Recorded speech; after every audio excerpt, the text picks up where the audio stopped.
e como eu estou recebendo o actions como um argumento, né, eu vou ter que executar o actions, né, executar ele uma vez, né, executar aquela função uma vez, né, lembro do exemplo que a gente deu lá, e nessa uma vez, né, nessa primeira execução que eu vou fazer ela, eu vou executar com o argumento, né, com o dispatch, passando o dispatch como argumento, para que a nossa função tenha acesso ao dispatch e realize, né, a alteração quando ela for executada, beleza? Então, como que a gente vai fazer isso, né? Agora a gente vai ter que criar um jeito, né, bolar aqui um jeito de fazer isso. E a forma, né, que a gente vai usar aqui para fazer isso, agora sim que vai ficar mais complicado de se entender o negócio, agora vai ficar mais difícil ainda de você conseguir entender o que está acontecendo aqui, mas a gente tem que fazer isso para isso aqui tudo funcionar, né? E a forma que a gente vai usar para executar essa função, né, que a gente está passando como argumento, executar ela com o dispatch, né, a gente vai começar aqui usando o construtor, né, object. Então, aqui se eu digito aqui object, né, o construtor, a gente tem acesso a alguns métodos, né, e o método que a gente vai usar é object.keys, né.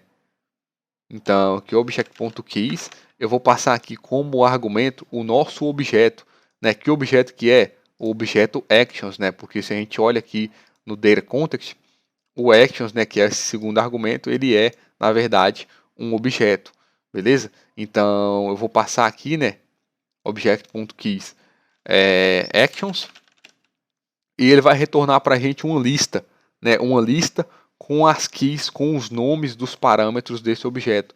Eu vou armazenar isso aqui em uma variável, então vou chamar isso aqui de keys, vai receber o object.key. Na verdade, eu vou dar um console.log direto, né, console.log, para que você consiga ver a estrutura disso aqui. Vou dar um log nesse object keys actions, e eu vou dar um console.log também, console.log no actions em si, para que a gente consiga ver a estrutura disso aqui tudo. Vou abrir aqui o terminal, vou abrir também o nosso aplicativo, e eu acho que isso aqui não vai executar, porque a gente tem que terminar de implementar isso aqui para conseguir ver essa estrutura. Mas basicamente, o actions, né, eu vou comentar aqui, o actions ele é igual a um objeto, e esse objeto, né, como a gente criou ele aqui, usando, né, essa sintaxe que o JavaScript permite a gente fazer, ele tem, né, uma propriedade, e essa propriedade é a nossa função. Então, aqui basicamente, o actions, o que que ele é? Ele é um objeto, e aqui a gente tem as duas funções, né, aumentar e toggle. Então, aqui a primeira propriedade é aumentar, né, essa propriedade aumentar, ela é uma função que retorna outra função. A função aqui, que é um return de outra função, né? Que isso aqui é basicamente a estrutura que a gente tem, que a gente criou uma função aqui, né? É basicamente isso aqui. Eu vou escrever isso aqui melhor para que você consiga entender o que está acontecendo. Agora sim você vai entender, né, a estrutura desse actions, né? O actions ele é basicamente o que a gente tem, né? O actions ele é igual a um objeto, né? Esse objeto a gente tem que a propriedade aumentar, que ela é a função dispatch que retorna outra função, né? O toggle também da mesma forma. E quando eu acesso o object.keys, né, passo o actions, ele vai me retornar basicamente, que eu vou comentar novamente, ele vai me retornar uma lista com aumentar e toggle, né, que eu escrevi errado, mas ele vai me retornar basicamente essa lista, né, com os nomes das funções, né? O que eu quero estar acessando aqui é o nome dessas funções. Por que que eu quero acessar isso aqui? Você vai entender logo logo. Então eu vou tirar aqui esse console.log, né? Então a gente vai ter acessar, né, o object.keysAction, a gente vai acessar o nome dessas funções, e aqui eu vou executar outro método, né, que é o for each, né, que é para cada valor dessa nossa lista, né, no caso aqui é a string aumentar e a string toggle, eu vou executar uma função. E essa função, né, eu vou chamar isso aqui de value, né, o valor, na verdade eu vou chamar isso aqui de key, né, que é cada key, né, desse nosso objeto. Eu vou retornar a função já executando o dispatch, né? Mas para isso, né, antes a gente tem que criar aqui outra coisa, né, que é basicamente um objeto, né? Então que eu vou armazenar isso aqui tudo em um objeto. Então eu vou criar aqui outro objeto. Isso está ficando muito difícil de entender, Tá ficando bem complicado, mas eu peço novamente desculpas para você que está aprendendo isso aqui agora. Mas eu vou criar aqui esse objeto funções processadas, né? Basicamente, um objeto vazio. E aqui o que eu vou retornar desse for each, né? Para cada nome de função, ou seja, para a função aumentar, né? Para a string aumentar, o que eu vou fazer? Eu vou executar aqui funções processadas. E aqui eu vou passar um parênteses e a nossa key. O que eu estou fazendo isso aqui? O que acontece, né, quando eu executo isso aqui? Eu estou criando uma nova propriedade no nosso objeto. Né? Se eu volto aqui no navegador, né, eu vou apagar isso aqui que a gente já fez até agora. Mas eu tenho aqui basicamente um objeto A, um objeto vazio. Né? E se eu faço aqui um A, né, o objeto A, eu passo parênteses e vou passar aqui um string, né, teste. Isso aqui é igual a 1. Eu dou um console.log, né, eu vou escrever aqui no console o objeto A, a gente pode ver que a gente tem uma propriedade, né, teste com o valor 1. Então isso aqui é outra forma da gente criar uma nova propriedade do objeto. Né? Antigamente não, a outra forma que a gente tem de criar é o objeto A, né, a gente passa aqui A.teste2, né, que recebe o número 2, a gente tem aqui, né, no console teste2 igual a 2. Então a gente tem essas duas formas aqui de criar métodos, propriedades, né, do nosso objeto. Então o que eu estou fazendo aqui é basicamente criando uma nova propriedade nesse objeto com o nome da função, né, no caso aqui na primeira execução vai ser com o nome aumentar, né, isso aqui vai ser igual, né, essa nova propriedade ela vai ser igual às nossas actions, né, às nossas funções, que no caso é esse objeto aqui inteiro, né, mas aqui eu vou acessar o actions, aqui não é ponto, né, o actions key, ou seja, eu estou criando um novo objeto na primeira execução, né, eu vou criar um novo objeto com a propriedade aumentar, e ele vai receber a função dispatch, né, porque eu estou acessando o actions, e nos parênteses aqui eu estou passando o key, né, então eu vou estar passando aqui o valor dessa propriedade aumentar, que vai valer essa função, né, que ela tem aqui, que retorna outra função, né, e a primeira função ela recebe o dispatch. Então eu vou executar ela aqui, né, com o dispatch, da mesma forma que eu demonstrei para vocês lá no navegador. Então feito isso aqui, né, a gente está processando essas nossas funções e executando elas com o dispatch. Né? Basicamente é isso que está acontecendo.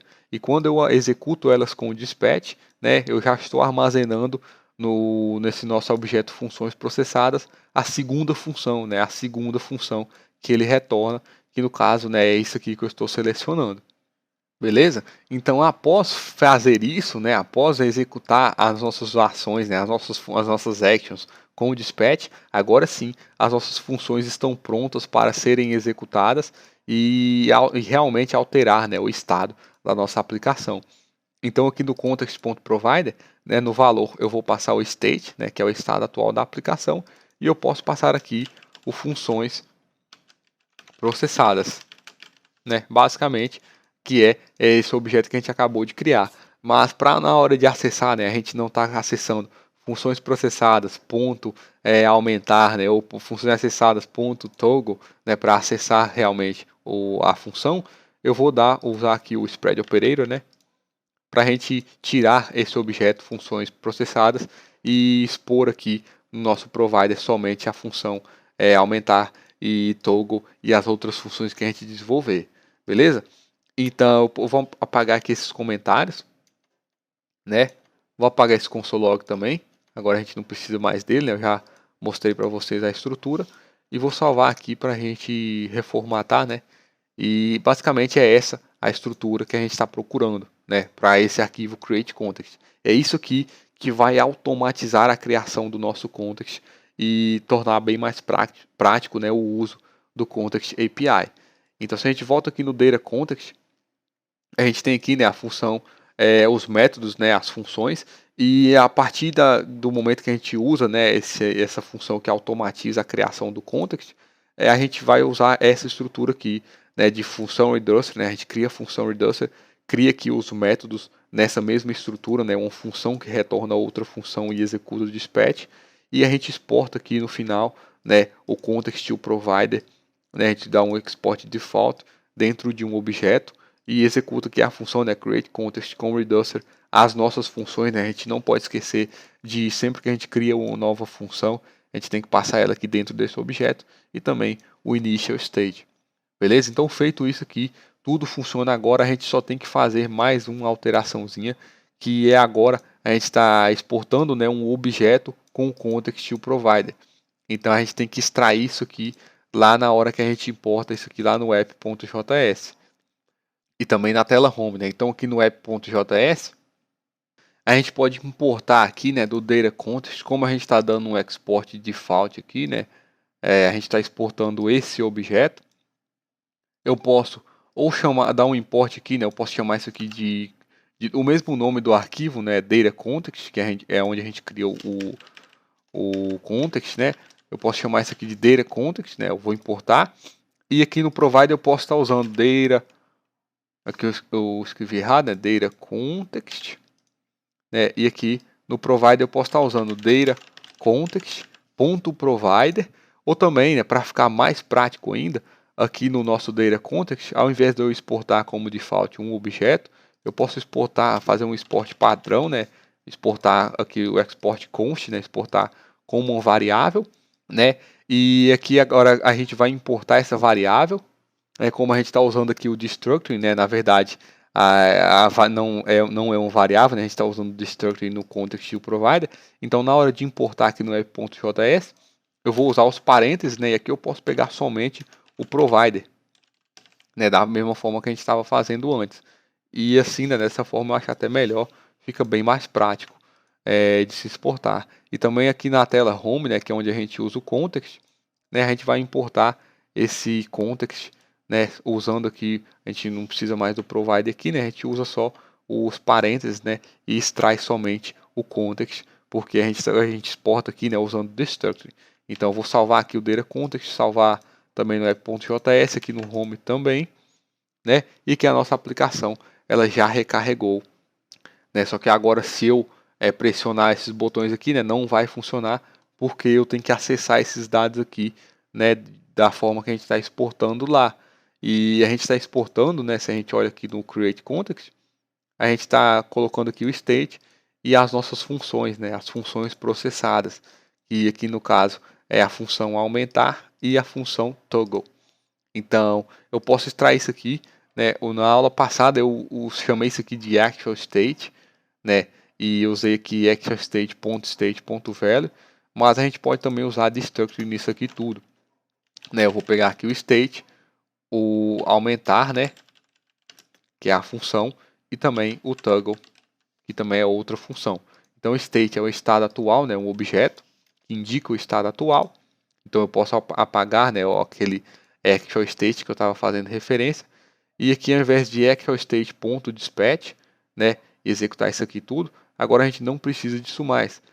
Quando eu pressionar o botão, o que eu vou fazer? Eu vou executar, como isso aqui é aumentar, né? Eu vou executar a função aumentar e vou passar para ela de quanto em quanto que eu quero aumentar, né? No caso que eu vou colocar 5, né? Que a gente vai aumentar de 5 em 5. E aqui na mostrar mensagem, né? Onde a gente usa um toggle, né? Que é para alterar o valor, né? De verdadeiro e falso. Eu posso estar usando aqui, né? A função toggle.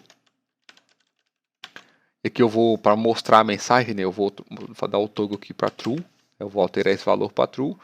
E no outro botão, né? Que é de ocultar, eu vou dar o toggle para false, né? Então se eu salvo isso aqui, vou reiniciar aqui a aplicação. E eu estou usando o actual state em algum outro lugar aqui, né? Aqui nesse ternário que a gente está usando para renderizar a mensagem, né? A gente não tem mais o actual state. Vou salvar. E aqui agora ele carregou a nossa aplicação. Se eu clique em aumentar, né? Agora ele aumenta de 5 em 5. Se eu clique em mostrar a mensagem, ele não está mostrando. E ocultar também não. Deixa eu vir aqui no nosso Data Context. Né, aqui o erro aqui, né, que eu errei aqui no Data Context, porque o dispatch, né, o tipo desse dispatch é toggle com 2G, né, eu coloquei com 2O. né? Aqui a gente olha aqui na função Reducer, né? A gente tem case toggle com 2G. Tranquilo? Então salvando aqui novamente. Agora sim ele vai funcionar. Se eu clico em mostrar a mensagem, ele mostra a mensagem, ocultar a mensagem, ele oculta a mensagem. Beleza? Então essa é a forma diferente, né, da gente estar fazendo aqui, da gente estar usando aqui, né, o nosso data context, né? A gente pode estar, eu vou criar outro método aqui, só para demonstrar, né, a gente acessando uma API. Então é a mesma estrutura, eu vou até copiar aqui, né? Aqui no caso vai ser API, vou chamar esse método aqui de acessar API, né? Aqui a gente vai a gente não vai receber nada, né? E no dispatch aqui também eu não vou criar outro caso aqui no Reducer, né? Eu só vou acessar essa API para você ver que esse método aqui realmente funciona. Então eu não vou chamar nenhum dispatch aqui no final. Eu vou dar um console log, né? Eu vou dar um console log aqui no dispatch para você ver que isso aqui tudo vai executar. Dispatch. E aqui, né, antes, né, eu vou acessar uma API. Então, por exemplo, eu vou pegar aqui na internet, né, a gente tem aqui o JSON Placeholder, né, que é uma API fake, né, uma API falsa, e que a gente consegue estar fazendo solicitações para ela e recebendo dados. Então a gente pode usar aqui, né, um fetch, né, eu vou voltar aqui na aplicação. Então aqui eu vou dar um fetch nessa API, né, no JSON Placeholder. Quando ela responder, eu vou transformar em JSON e dar um console log nessa resposta. E aqui no final, né, eu poderia, depois desse den aqui, né, quando eu converto isso aqui para JSON, eu poderia muito bem aqui, ao invés de dar um console log, eu poderia, deixa eu colocar aqui umas chaves, né, vou salvar isso aqui para ele dar uma formatada. Aqui, né, eu poderia dar um dispatch com um tipo, por exemplo, né, de adicionar dados, add data, né, e o payload desses dados que eu busquei, né, que no caso aqui está chamando de JSON, né, e aqui, né, no den aqui, quando ele converte a resposta para JSON, ele está chamando isso aqui de JSON. Eu poderia muito bem fazer isso aqui, né, criar um case aqui na nossa função Reducer, e case que eu chamei de addData, né, então case addData eu vou retornar um novo estado aqui para nossa aplicação, mas isso aqui vai depender muito de aplicação para aplicação, né, eu vou deixar aí de desafio para vocês, beleza? Então eu vou apagar aqui, né? Agora a gente tem essa função, né? Acessar a API, eu tenho que passar ela aqui no final, né? Com as nossas actions, acessar a API, e quando eu passo ele aqui, né? Eu simplesmente salvo, e agora na tela home, né? Onde eu faço o acesso do nosso use context, né? Eu já tenho acesso aqui, né? À função acessar a API, né? Então eu posso simplesmente puxar ela aqui usando o destructure. E quando eu apertar, por exemplo, em aumentar o botão, aumentar o valor, né, desse botão, desse contador, eu posso estar executando aqui a função, né, acessar a API. Ela não recebe argumento nenhum, então só vou passar aqui, né, os parênteses, salvo, e quando eu clico em aumentar o botão, quando eu clico no botão de aumentar, né, eu vou abrir aqui o terminal, a gente tem aqui, né, esses dados que são os dados da nossa API, e o dispatch aqui também, né, que é o console log que a gente deu. O dispatch ele deu o console primeiro porque o fetch, né, quando a gente faz alguma busca para API, ele é uma chamada assíncrona, beleza? Mas a gente pode ver que está funcionando direitinho, né? Se eu clicar em aumentar de novo, a gente tem aqui novamente printado aqui no console o dispatch e os dados da API, tranquilo? Então, depois que a gente usa, né, essa forma automática aqui de criar o context, fica bem mais fácil de criar funções e de implementar tudo isso, né? A gente só define a função aqui e passa ela como dentro desse objeto, né, do objeto actions, o que fica muito mais fácil e torna muito mais prático a nossa vida. Tranquilo? Então para essa aula é isso, espero que eu tenha ajudado. Qualquer dúvida pode deixar um comentário logo abaixo. E é isso aí, muito obrigado e até a próxima.